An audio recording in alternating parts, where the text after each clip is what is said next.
Yeah, that's fine. Get ready, starting. Uh, You can hear me. Hi everyone and welcome to the Navin Times Talk from the Heart. With Christmas round the corner, cleaning up the house is a major task, especially for me. I'm sure even for many of y'all are waiting to clear up your place. Our guest today is someone who can help us tremendously in this area. She has loads of experience. She is a certified professional sorter. She is Karishma Khanna, and she's been very kind enough to join us today. She in fact wanted to come to Goa, but it's not possible. So she's speaking to us from Bombay. Karishma believes that it is very important to clear your homes, your places around you, not just because it is aesthetically pleasing, but also because it has the power, the potential to change your life. Hi Karishma, how are you? Hi Maria, how are you? I'm very well. Karishma and I are wearing the same color. I think it's very close to Christmas color, isn't it? I don't know if yellow qualifies for Christmas, Gold. but it's happy and cheerful. Oh yeah. Okay, Karishma, first and foremost, thank you. Really appreciate you joining us for this program. I know how busy you are. We all want to know how did you start on your journey? Well, it's been a peculiar one, right? So I was in the online advertising space for almost 6 years of my life, and while I enjoyed doing what I was, but I always knew that it was not something that spoke to my heart. So, and I always wanted a job, I always wanted a career that I could say I love from the bottom of my heart. You know, I always want to do something I'm passionate about. And then one fine day, Marie Kondo's Netflix trailer kind of came along, and I understood that you can even do this for a living. Like, I did not know that somebody does this for a living. That's when I was introduced to that topic. But that also struck a chord with me because I have always, right from what I remember, I've just always been a very, very organized child also. So I went to a boarding school, and right from having to fit all my belongings into one trunk and live the entire year through that, and how to do that effectively, because we had tiny little lockers in boarding school. We weren't giving a full-fledged cupboard. So how to manage your life in that, I've just like always known it, and I've always lived it without realizing. So when this kind of came along, I was like, I can definitely give this a shot because I feel so passionately towards it. So that was the time you decided to do this course? Yes, that was the time I decided that there was something like this that exists and I need to explore it further. So I did a lot of research, I read so many books, and I figured that you can actually become a Marie Kondo consultant as well, but I was not in a state to travel at that time, which is why I got certified online. And yeah, here I am. I started Sorted Homes, and we've been helping people all over since we began. I'm so happy we can do that. I know. I too have watched Marie Kondo. In fact, after speaking with you was the time I said, I need to see this and understand the concept. Yeah. Karishma, it is not easy to clear up your house. Ask a woman and she'll tell you, I need this, I need this. Everything is important. So where does one start? So I like to call it like, when anybody, like even if you take Diwali cleaning for that matter, we're moving into Christmas now, but even when you look at Diwali cleaning, the typical Indian home will do Diwali cleaning in a fashion where, let me simulate it for you. They will take things out, they will dust them, they will put them right back where they belong, and Diwali cleaning is over and done with for the year. Right? I like to call it like conscious decluttering. You have to, Diwali cleaning shouldn't look like that. You have to look into every single thing you own, and every single thing you own actually has an energy. So if there are things in your house that are lying there for many years without you touching them, you're actually trapping energy in all those objects. And the idea is to, how does it change your life? Because once you choose to keep only what you really use in your house, everything you own serves a purpose, right? You're supposed to use it. Like a pen, you're supposed to write with it. If the pen is not writing, that means the pen is not serving its purpose, which means you should give it to somebody who can use it. So the entire idea really is that every single, we look internally, every single thing in our house needs to serve a purpose, and if it is not serving a purpose, we allow it to leave our house and we give it to somebody who actually can use it. We have mattresses in our houses that lie there for 10 years. Every Diwali they are cleaned, they are dusted, they are sunned, and they are put back. But what is the purpose? You don't use it. Give it to somebody who actually needs a bed to sleep on, you know. So that's the entire idea, that towards the end of the entire session that you have with us, every single thing in your house makes sense. You know what I mean? But that doesn't always happen. You know, we Yeah, find so many it doesn't always things. happen with, yeah. Go ahead, tell me.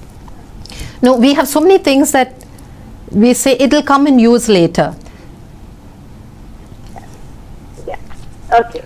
So, which is why you have people like us who come in, because when you're taking the decision by yourself, it sort of becomes a little daunting and you don't want to put your mind to it. So at the end of the day, you just say, you know what, I'm just going to put this in here and forget about it. Whereas when you have somebody come in and actually talk to you about it, walk you through the process and ask you, do you really need this in your life?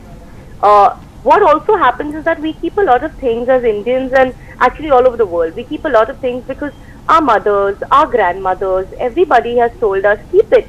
Ek din kaam aayega. You're going to use it one day, you know.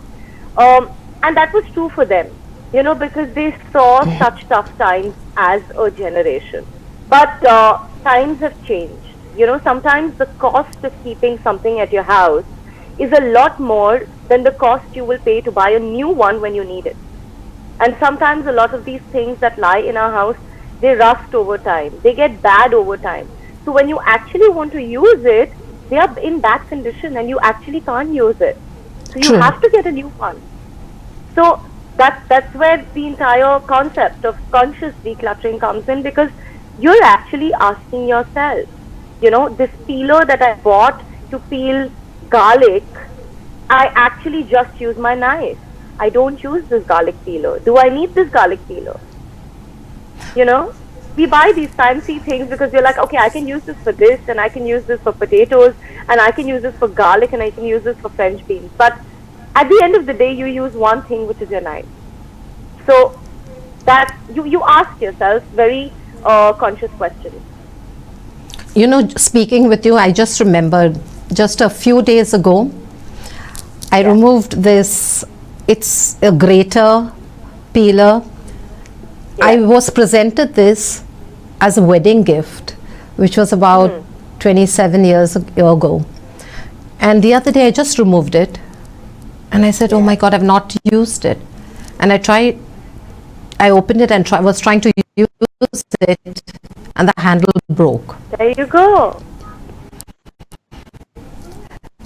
So yes, you have just, you have just explained That's what normally happens in happens. every household, Maria, and this is one example that I'm giving you. Once you start, so that's what I do, right? I go and I look at every single item that you own, and we talk about it. Do you need this? Are you using it? Has it been just lying around because somebody gave it to you and you didn't know what to do with it? So then when that entire process happens, you become very conscious as to what are you even letting enter your house in the future. Anytime something new comes into your house, you ask yourself, do I need this? So you don't even let it stay in your house for a long time. You let it go as soon as it comes. Have a drawer in your house that is the, okay, this needs to be donated drawer. Have a drawer in your house where, okay, I can gift this to somebody else in the future because I don't use it. You know, it's very important to have those zones marked out in the house, because otherwise all these things will just find a place on any empty shelf and you're going to see that your house is a mess again. Now I'll ask you a question, because I'm sure there are many, and in Goa right Now it is wedding season. I'm sure you know what I'm going to ask you next. Because what happens is, for weddings, you may get the same sort of gifts and you get so many. What does one do with these wedding gifts or birthday gifts that you get? Okay, so Marie Kondo herself actually has explained this concept, and she's done it so beautifully. So I'm just going to borrow her words and explain it back to you, right? She says that the only purpose of a gift is to be received, right? What does she mean by that? When somebody gives you a gift, they want you to know that they love you. It's a gesture of their appreciation for you. They give it to you, right? When you receive that gift, you have accepted their love. You have accepted their appreciation towards you. What you then do with that gift, it becomes a separate story altogether, right? Whether if I received a diary, do I write in diaries or do I make notes online, right? So the diary may not serve my lifestyle, but that gift giver may not know that, right? They still conveyed their love to me. Now, it does not mean that if I give the diary to my friend who actually writes in diaries, if I give it to her, that does not mean that I'm giving away the love I receive. The love can't go anywhere. The love stays with you. The love is not wrapped up in that object. After you receive a gift, that object becomes an object. That's exactly what it is. So then you have to pass it on to people who can actually, I'm a big fan of regifting. There are a lot of people who don't regift. But my only thing is that, you know, if you receive something, you receive their love, you know that person gave you something out of their kindness and their love for you. Then if you can give that to somebody who will appreciate it a lot more than you will appreciate it, I see no harm. Because you're also giving it to that person out of love. So you're not, there's nothing bad in regifting, which is why I suggest every house should have a regifting drawer, should have a regifting cabinet. You know, all the gifts that come in from everywhere and you have no intention of using it, regift them further or give them away to people you know will enjoy using it, you know. You spoke about regifting. I think as women, especially as mothers, we get a lot of gifts during the children's birthdays. And regifting is something I think most of us do. But the only problem is, so suppose there's a party for a child and there are 25, 30 children. So you get 25, 30 gifts. Yes, we use regifting. But what happens? Do we need to keep all 25? You only need to keep the ones that spark joy. You only need to keep the ones that make you happy. Out of these 25 gifts, I promise you, 12 gifts will be gifts that your child already has.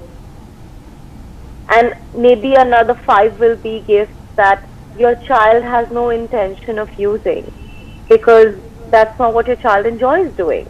So the gift is given with a lot of thought, the gift is given with a lot of love, and that's all you need to receive when you receive those 25 gifts.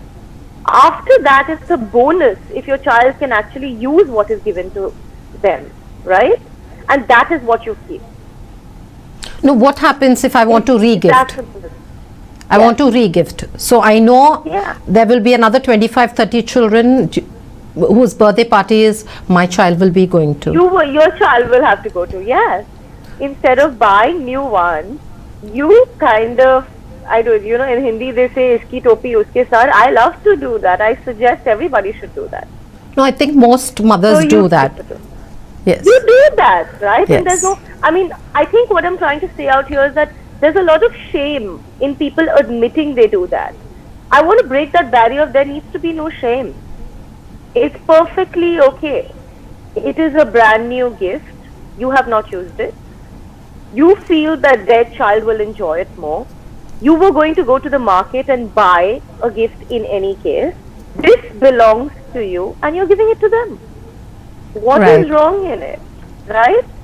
So that's why I said that when you receive those 25 gifts, it'll be a lot easier for you to manage it and not make a mess out of it if you have that one place allocated in your house where you keep all your re-gifting items. And in any case, with children, you should never bombard them with 25 gifts altogether. Just go in phases.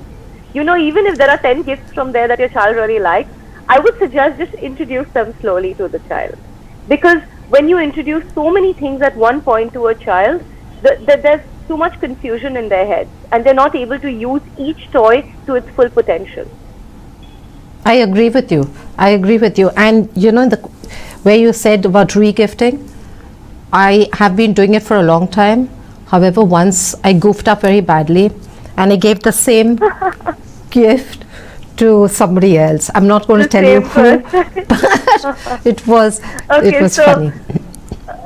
A tip there, Maria, when you are making your regifting cupboard, just put a label on it that this came from this person on this occasion, perhaps. So then you will not make that mistake again.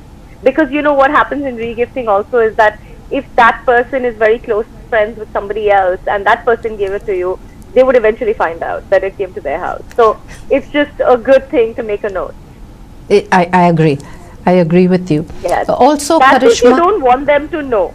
But if you're okay with, you know, and you're very blatant about the fact that you do that, which I think we should all be, we should all start getting to that stage at least, it's perfectly okay. Then you don't need to worry. So you said about keeping stuff that is only having some purpose. What about things that my grandmother kept for me, or it has some sentimental value? You don't want to throw that. And some people hoard and they hoard.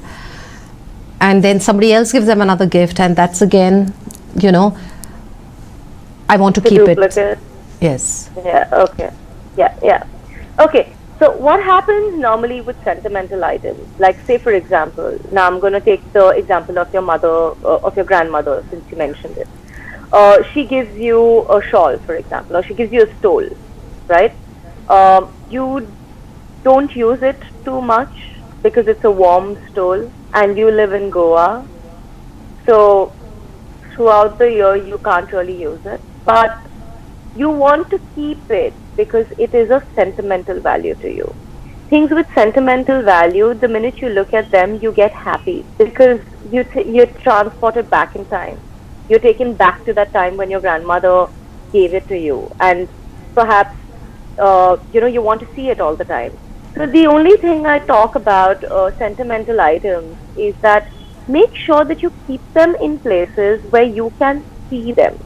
You know, when you receive a trophy, like somebody, when I did up somebody's house and there was a full trunk of trophies, school time, college time, all the works, right?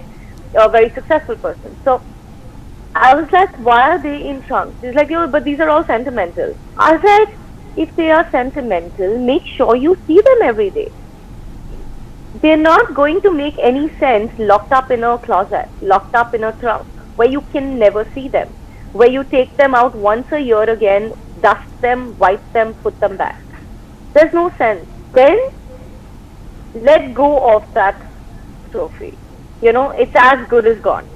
So that's what I try to say about things that are of sentimental value. If you must keep it, even if you don't use it, keep it in a place where you can see it. And then if you think that, you know what, this trophy means a lot to me, but it's really ugly and I don't want to keep it anywhere displayed in my house, nobody is going to take away that achievement from you. That achievement is always going to be yours.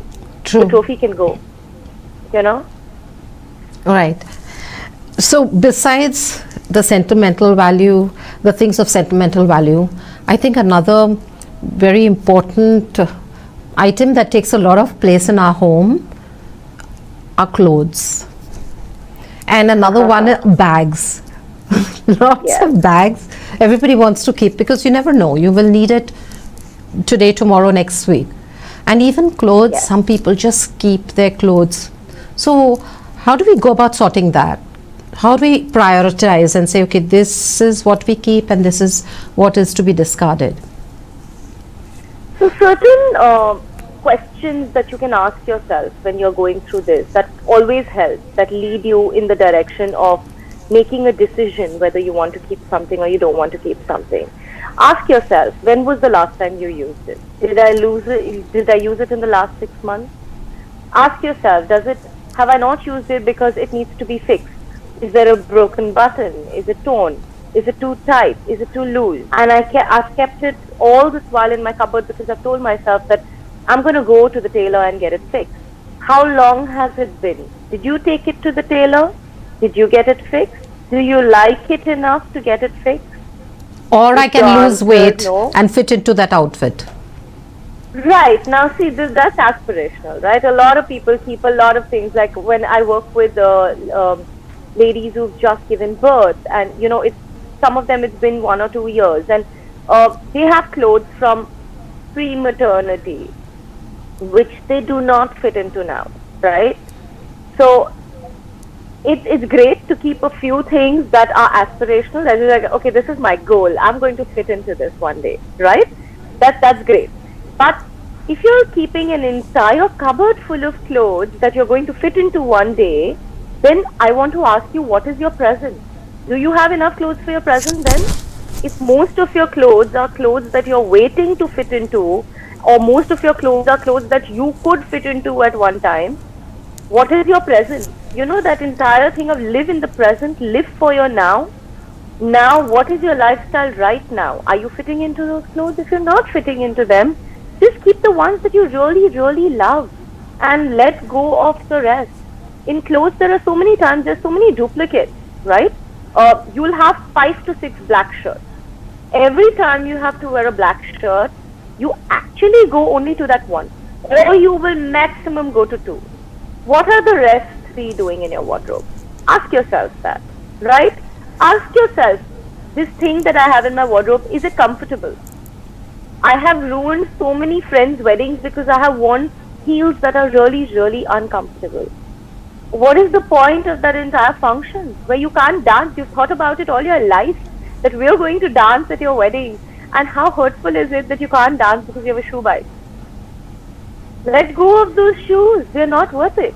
You may love the image of, oh my God, I have 50 shoes in my closet, and it may make you have that feeling of, because we're so inspired by celebrities and we feel like we want to be that as well. But we forget that is their life. That is what they earn money for, right? They have so many beauty products because probably she's a beauty blogger. You don't need to have so many beauty products. So, the entire thing is that do not get blindly inspired by people as well. Live your life for what it is. Take the good parts of others, but don't change your reality. So those are questions that you can ask yourself, and that will lead you into, do I really need to keep this, or can I let it go? It makes the entire process a lot easier. True. And what about the bags that I spoke about?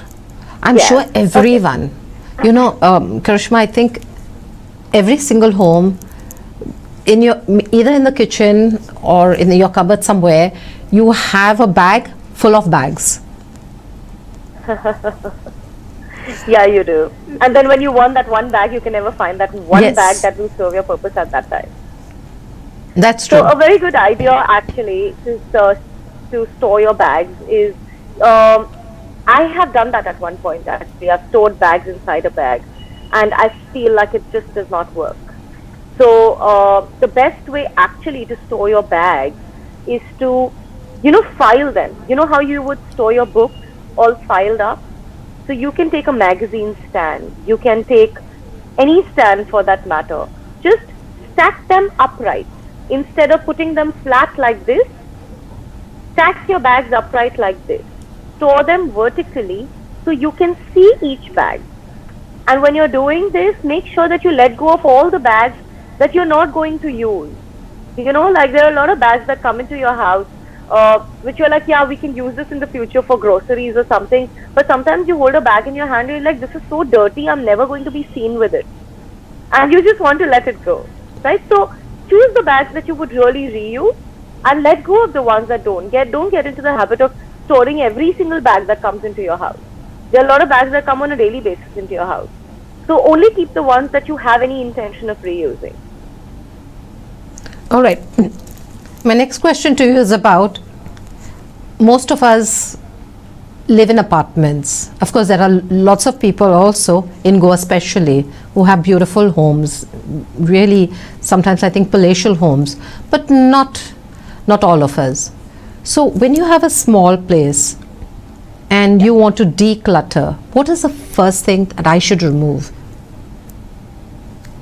So the entire journey of decluttering is best started with your things, right? Things that you are using. Like if, say for example, you're a mother and you want to declutter your entire house, not a good idea to start with your husband or your kids or, start with you first. And the best place to start is with your most intimate stuff, which is your clothes, which you wear on your body. So start with that because decision making is a lot easier. And then you move on to the other categories, which would be your books and your kitchen appliances and your kitchen utensils. You can move on that way. So always start with your things, and the golden rule really is to never organize what actually needs to be thrown. Which is why every organizing journey has to begin with decluttering. You have to first let go of everything you do not need. Break it into small categories for yourself. That, okay, today I'm going to do my cupboard. Tomorrow I will do my accessories. If you're alone, you can't do everything in one go. And that's why most people give up also, because it's very daunting, it's very overwhelming. This is the thought of having to tackle everything. But when you give yourself mini projects, when you give yourself mini milestones to reach, it becomes a lot easier. So if I tell myself today I'm going to do my cupboard, tomorrow I will do my accessories, then I'm going to move on to my study products, my home office. Just makes a lot more sense. It breaks it up for you, Correct. You hit the nail on the head when you said it's a very daunting task, because the moment you decide, okay, today I'm going to clean my house, you normally don't know where to begin. And then even before you start, you're already exhausted. Just thinking about it makes you very exhausted. Yeah. So you also spoke about... Sorry? No, that's what I'm saying, which is why you give yourself tiny milestones. Don't take on more than you know you're capable of. You know yourself best, Yes. And you spoke also about accessories.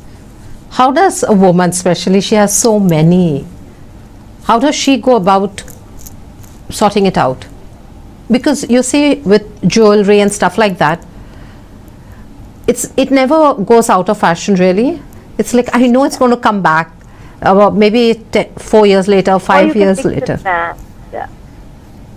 So how does one go about this?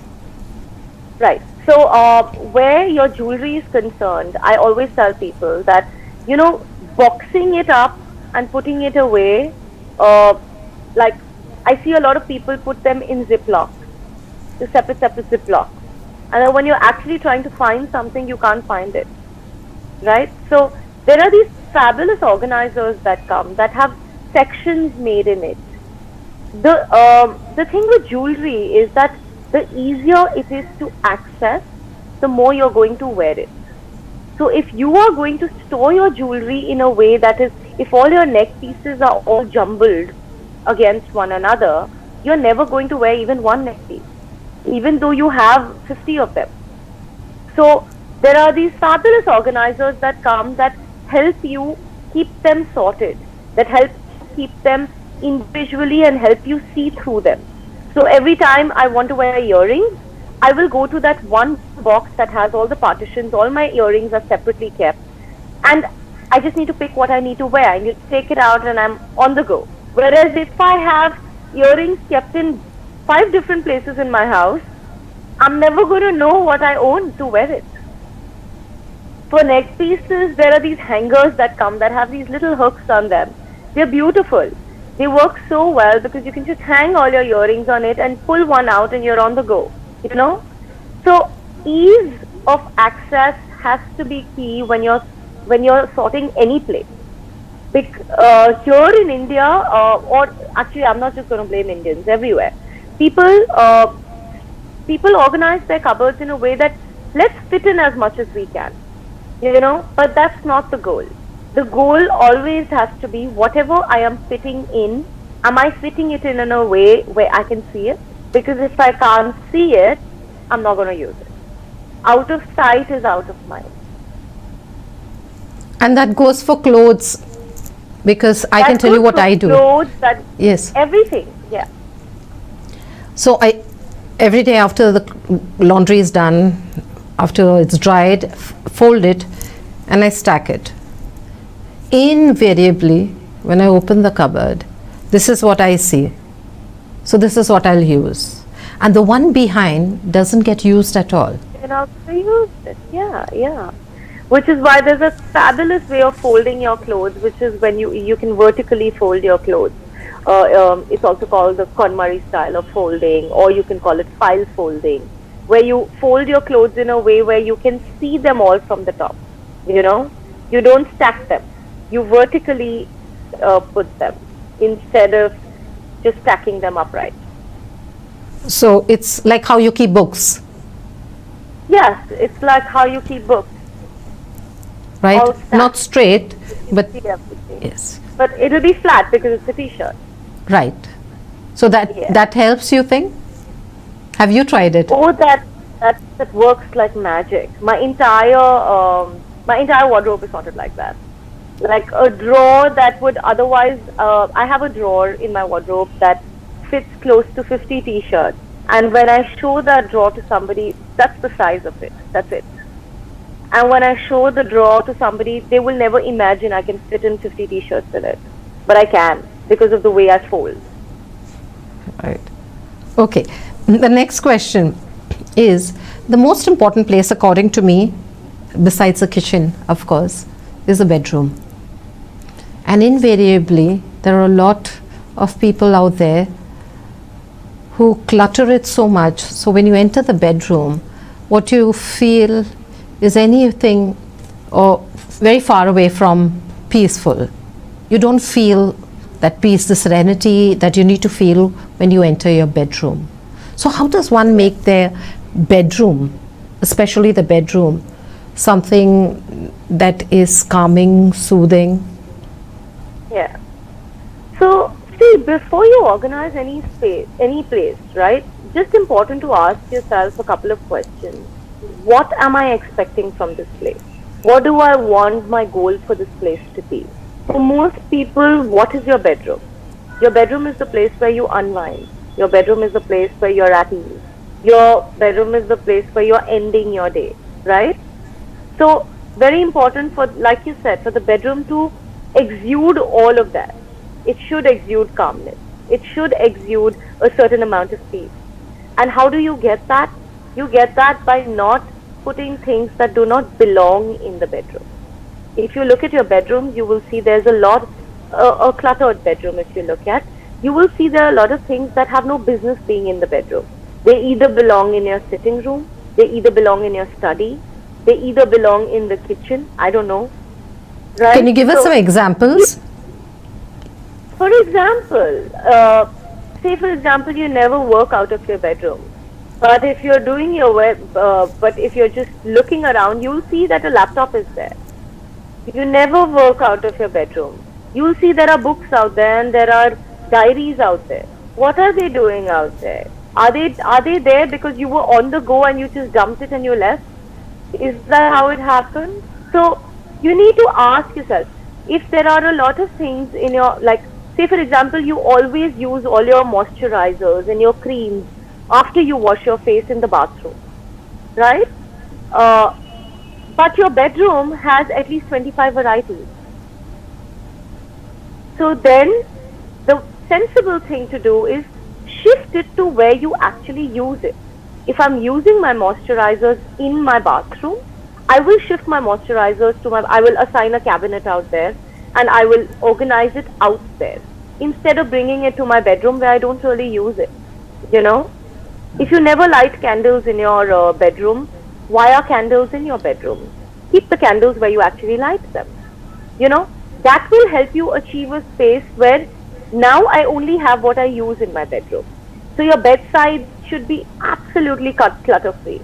You may have bedside drawers, but use those drawers only for the things you need as soon as you wake up. Maybe a medicine you have to take as soon as you wake up, so that you don't forget. A little place to keep your phone before you sleep. A book that you're reading currently. You know? So keep a very minimalistic look so that you feel at peace. You feel calm when you enter your bedroom. So I think a woman most probably will follow this, but then either she has a husband, a partner, children who will come back, like she has organized everything, kept everything, and then suddenly the child comes and he pulls something out, or the husband comes searching for his phone. Where's my phone? He'll pull this, he'll pull that, and it Ruins becomes very everything. difficult to live with people like that who are very untidy, messy. So how does one live with them, and secondly teach them how to sort things out? Yeah. I know it's a big So- question, but No, it is always the question that troubles most people actually. And so I can tell you where to begin, right? I'm not guaranteeing that, because every family is different. Everybody takes to things differently. And some people are set in their ways and they're actually going to change maybe after 10 years, 15 years. It can take you a lot of time, right? I know. But where can you start? One, you always start with your own things, like I said. But also I find it's very important to communicate with your family. You know, when you're organizing your kids' toys, for example, if I just organize the kids' toys and I tell them, okay, your toys are here, they're not going to understand what went into it, right? So take your child with you, that okay, today we're going to do organizing, and make it a festival. Organizing is always associated with a very mundane task, with a thing that everybody fears. Make it a happy thing. Okay, so bring your child. Let's ask him or her. Today we're going to organize your toys. We're going to keep only what you really like. And kids are very clear normally. On I love this, I don't like this, no, I don't want to play with this anymore. It's us who think a lot. Kids know what they want. So help them choose. And then you tell them, you break it down for them. That okay, now what I'm doing is I'm putting all your Barbie dolls in this box. So the next time you want your Barbie doll, you're going to find it out here. When you're done playing with it, you just need to put your Barbie doll back out here. When you break down the process for them, it becomes a lot easier for them to understand what you have done, as opposed to you just giving it to them on a platter and telling them, okay, I've done this, now just follow it.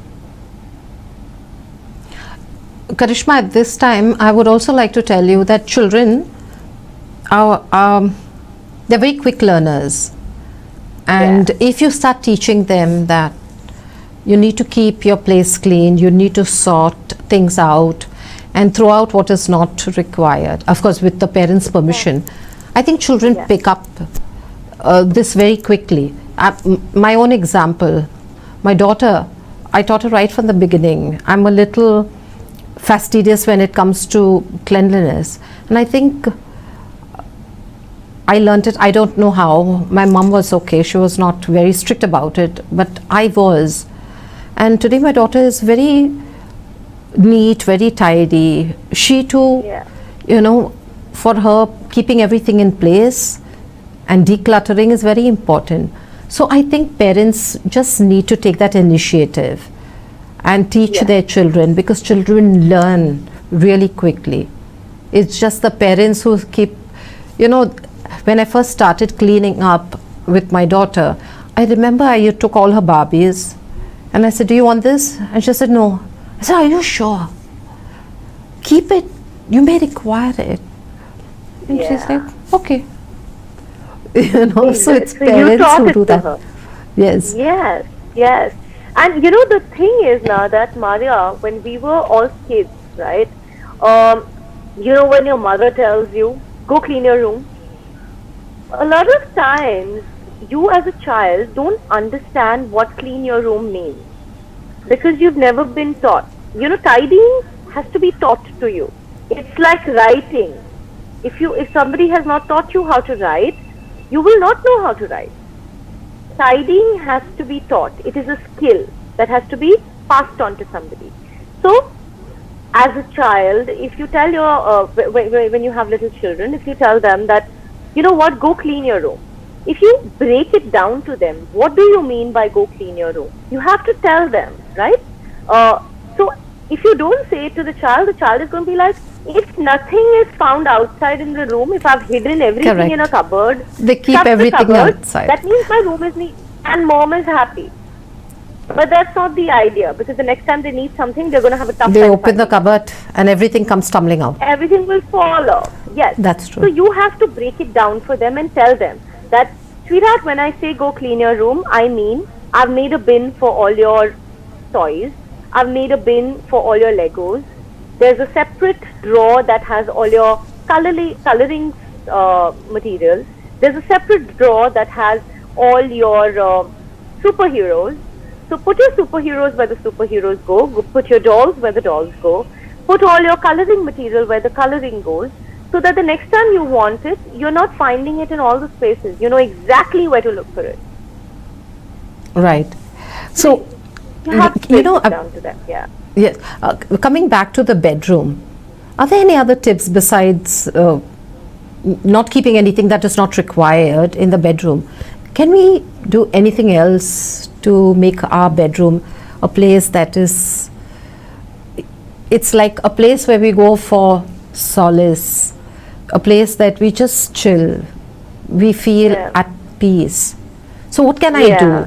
So there actually, I've done a blog post on this. So there's, you know how you go into the hotel bedroom and suddenly you feel so good because everything is perfect, right? And it's the aroma. So- I think that's the first thing that hits you. That was one thing I was going to tell you as well. That it's a very good idea to like put some essential oils in your bedroom. You know, the things that are synonymous with a calm and relaxed feeling, bring those in. Is your bedsheet print too busy? Is that making your room look smaller? Is that confusing you as you go in? Go in for neutral colors. Go in for things that, like, I personally enjoy hotel rooms a lot. So I try and replicate a hotel room in my bedroom. I make sure that my quilt is, you know, tucked in and it's done exactly the way it would probably be done in a hotel. I like to put in a few extra pillows out there, just so that, you know, one you can rest on, one you can put your back on, one you can put your legs on. I love that feeling. So there are little things that you can do that can add to the entire factor, like keeping organizing apart. There are a lot of other things you can do, like put in sheer curtains that allow some natural light to come in and still give you a cozy and warm feeling. Put in your favorite paintings, like frame them up nicely. Those little things that you can do that will still, and for the bedroom I always say don't keep it busy. Like keep one statement art. Keep one thing that kind of stands out and doesn't make everything very busy. Install some plants. Put in some plants in your bedroom. It adds a lot of greenery and also, again, helps with the calm feeling. It actually gives out oxygen, so it's good for you. Do stuff like that apart from organizing. And what about the TV? Some people put their TVs in their bedroom. What do you do about that? I do not have a TV in my bedroom, and I am strictly against the idea of a TV in the bedroom. But that's also, I can say that because of my lifestyle, right? Like I am also blessed with a current setup in which I'm living, where it's probably just my husband and I who are living together. I'm not sharing the space with other people. I understand when you're sharing spaces with other people, you kind of want your own television, you know, and you are not happy with just the community television in the hall, which I can afford to do at this point because I have this house to myself.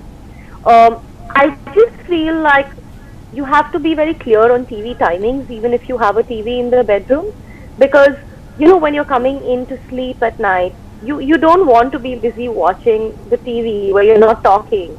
Because when you're going to sleep, that's also the time where you reflect, where you talk about your day. And if you have this, that has more to do with the interpersonal relationships that you build up. You know, like want to sit and talk to your husband, and you tell him that let's just share our day 10 15 minutes before we sleep instead of watching TV. That helps you bond. So, even introducing these little rituals helps in removing the, I don't know, entertainment that just is in your face throughout. That's true. But I don't know if the husbands would listen though. Because, when they come into the bedroom, they want their match. If it's not the news, it's the match.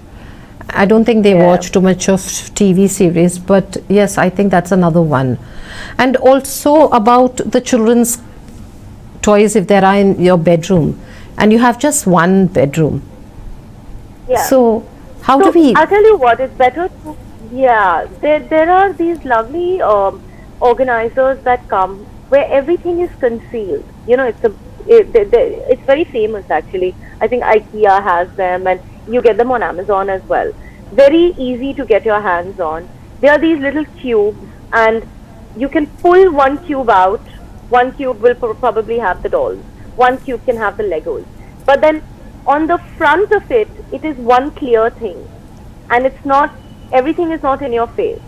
So if you have stuff that you need to put outside in your bedroom, I would just suggest that use options that can conceal whatever is inside. And at least give you a clean front when you're looking at it in the first go. It's easier to pull something out, get what you want, put it back. So can we use this for makeup as well? Oh, absolutely. But for makeup, honestly, if you are not in the industry of makeup, you literally need 2 drawers or 1 at max.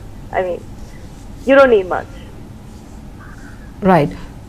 So it's just a drawer we need to keep our makeup in?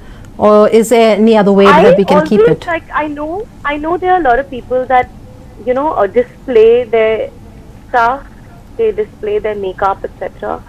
And I am not a fan, I'm a fan of putting everything inside drawers, or that's also because of the condition we live in. We live in Mumbai. There's a lot of dust on a daily basis. So it's very fancy when you see a walk-in closet and you're like, oh my God, I want to do mine exactly like that. But most of those walk-in closets you see come from the West, where they don't have enough dust. They don't have too much dust. Their weather conditions are different. We have a lot of humidity. We have a lot of dust. So very important to keep those things in mind when you're setting up systems for your house. Like I said, it's very easy to get inspired by XYZ. But look at your reality. You have to live with your reality. And my reality does not permit me to put everything on display. Because it's going to catch so much dust, it's not going to be possible to clean that out on a daily basis.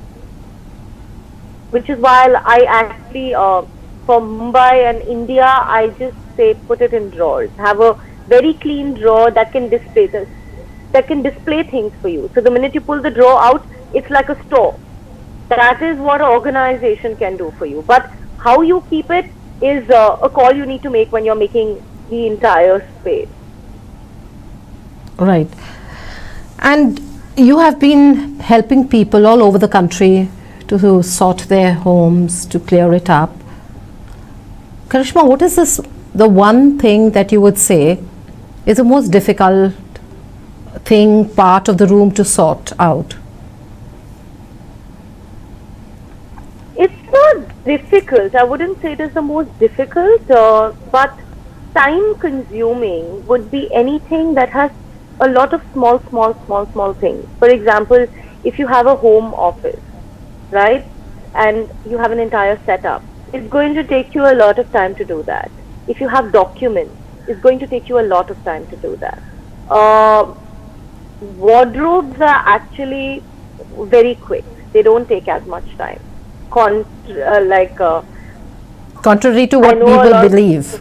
Contrary, yeah, I sort of lost my word out there. Contrary to popular belief. Yes, that's what I wanted to say.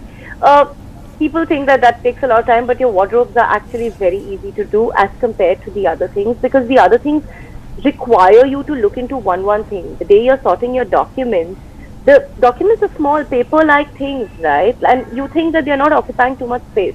So you put in a lot. without thinking.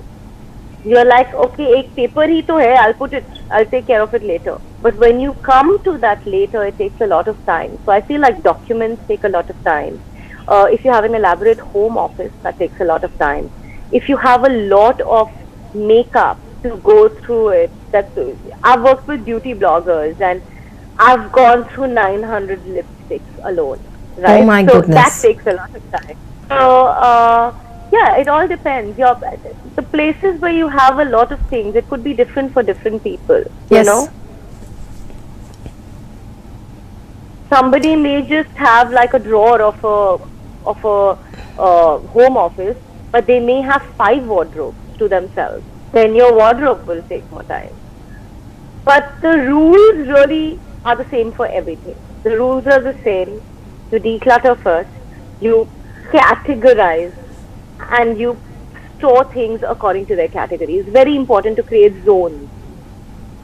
What do you mean by categorize? Like what category should I do for my clothes? If I were to break it down, right?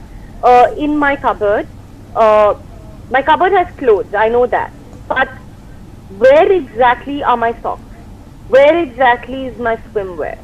So that's what I mean by very important to categorize. Even in my cupboard, when I want jeans, for example, where am I looking? Am I looking in my entire cupboard for jeans? That's going to take me a lot of time. Or am I looking at only one drawer or only one shelf, which I'm sure all my jeans are only out here. They're nowhere else. You know, like finding socks for yourself should be a 1-second procedure. But if you're taking 1 minute to find the other pair, that means you're not categorizing correctly. All your socks can come into one tiny box. That's because they're so easy to fold. No, you said sometimes you don't find the other pair, the other one in the pair actually. So I found one. I was looking at the white one with the blue stripe, but I can't find the other white one. So how do I fold? What is the best way to fold? Okay, so for example, I wish I had got some things I could show you actually, but doesn't Yes. matter.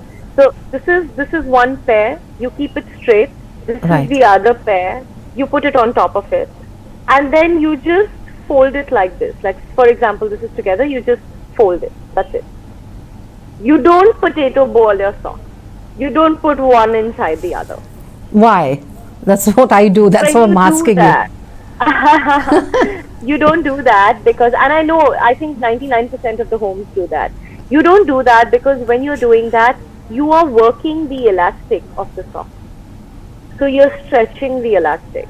The elastic stays stretched for a long period of time, and it actually eventually goes bad without you wearing the socks as much.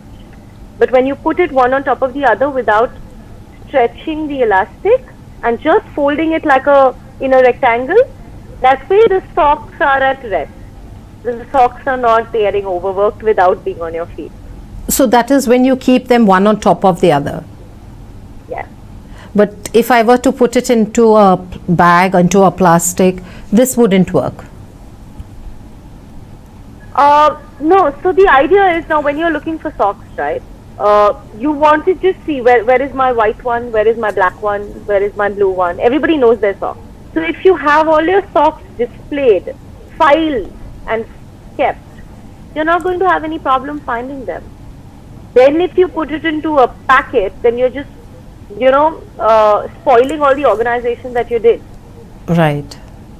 So Right? I am No now, point getting their things yes, together. I am going to make sure I'm going to go home and do it in the evening, not after our talk, definitely. So, everything I'm talking about, I have demonstrations of it on my page on Instagram. So if anybody did not get any reference, you can just go check my page out and you'll be able to see visually what I'm talking about. Right, right.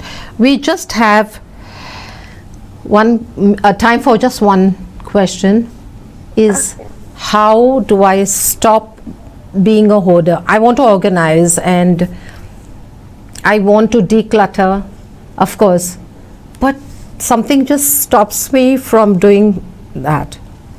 We've just got less than a minute, so yes. they say, right, that tidying is looking within. The next time you have this urge to hoard, ask yourself, why am I keeping this?